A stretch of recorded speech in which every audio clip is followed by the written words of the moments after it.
Terima kasih pemirsa, Anda masih bersama kami di Prabowo Gibran menuju istana. Langsung kami hadirkan gambar terkini layar kaca Anda. Ini adalah kediaman Prabowo Subianto di Kertanegara, Jakarta. Memang informasi awal yang kami dapatkan dari rekan kami di lokasi itu Prabowo Gibran rencananya akan berangkat sekitar pukul 8.30. Hal ini juga tadi dikonfirmasi langsung oleh keponakan sekaligus politikus Partai Gerindra yaitu Budi Jiwandono yang menyampaikan Prabowo akan berangkat menuju ke gedung DPR MPR RI bersama dengan sang anak yaitu Mas Didit sekitar pukul 8.30. Namun nampaknya hingga saat ini pukul 8:47 kami masih belum melihat keberangkatan dari Prabowo bersama dengan Mas Didit menuju ke Senayan. Dan saat ini kami masih menantikan ya bagaimana nanti Prabowo dan juga Mas Didit akan bertolak menuju ke DPR MPR. Dan sambil menunggu keberangkatan Prabowo Subianto, kami akan mengajak Anda untuk kembali berbincang-bincang.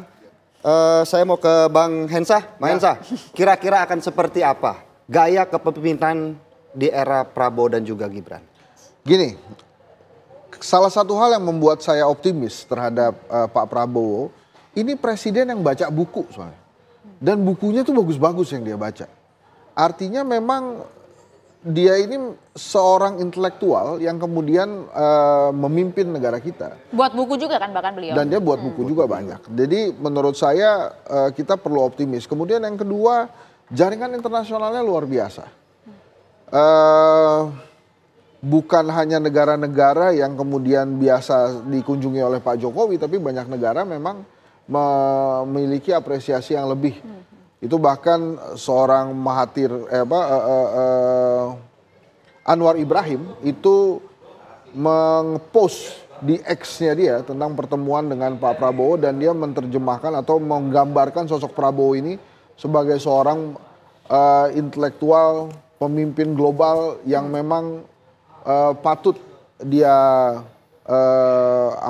dia tiru langkah-langkahnya. Jadi itu hal yang baik. Nah, jadi memang salah satu yang diharapkan dari rakyat Indonesia misalnya bagaimana hal-hal baik pada pemerintahan Pak Jokowi itu bisa diteruskan oleh Pak Prabowo.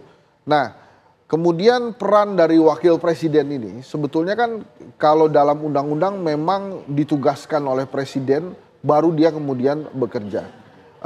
Tapi memang kali ini masyarakat Indonesia memiliki ekspektasi juga terhadap Mas Gibran, bukan saja mendampingi Pak Prabowo, tapi juga diharapkan bisa membantu secara maksimal program-program original dari Pak Prabowo gitu ya.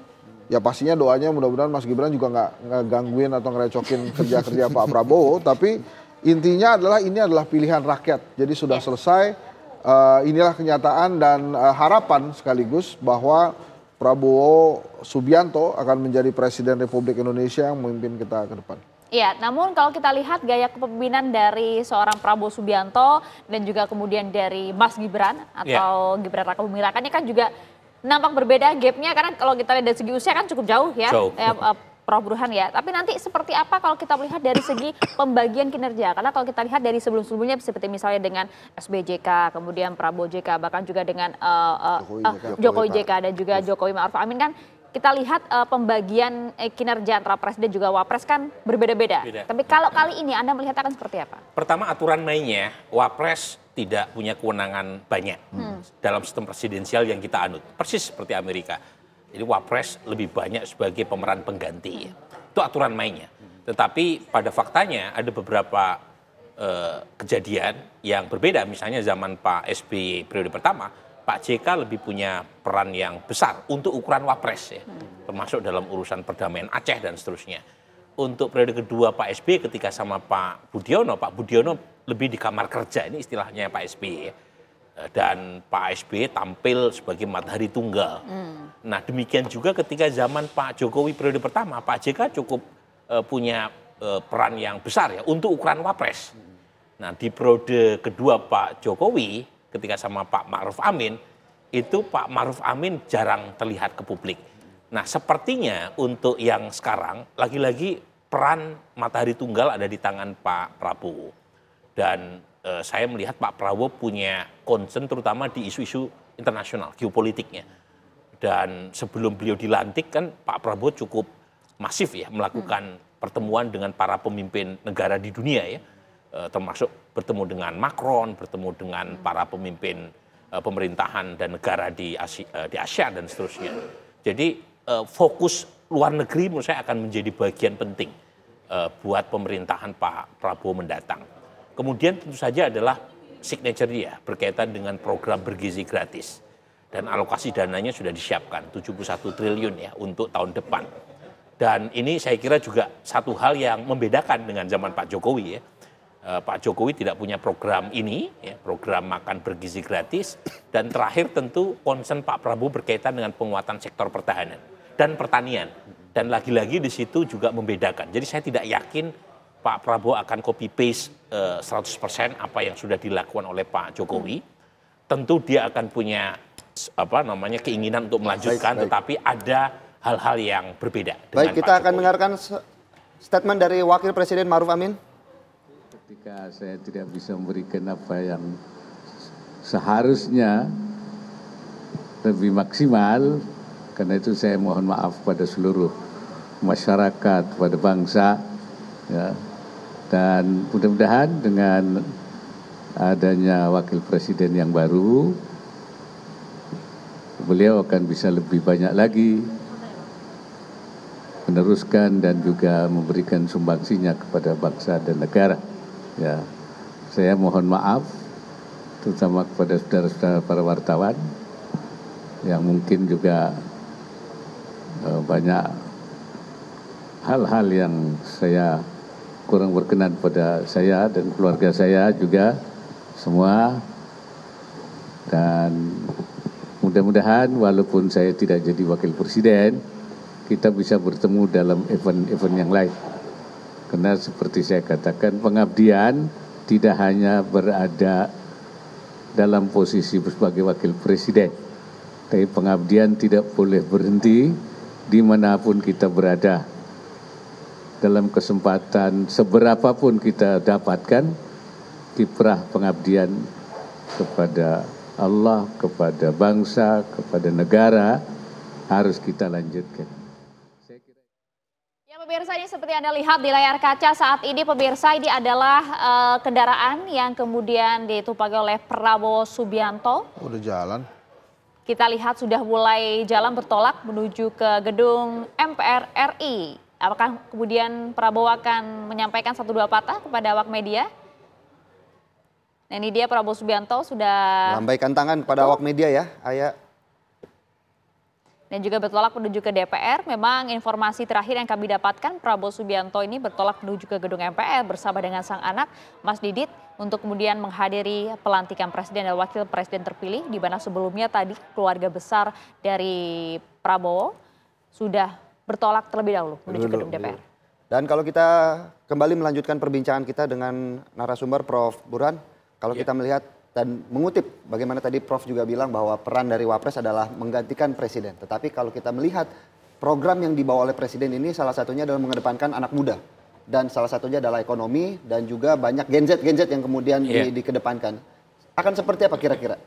Peran dan porsi Mas Gibran. Iya, bisa jadi ini ya Mas Gibran terkait dengan isu, bukan terkait dengan topik anak muda, itu mungkin lebih bisa menjiwai karena berasal dari satu kohort, kan, satu generasi yang sama.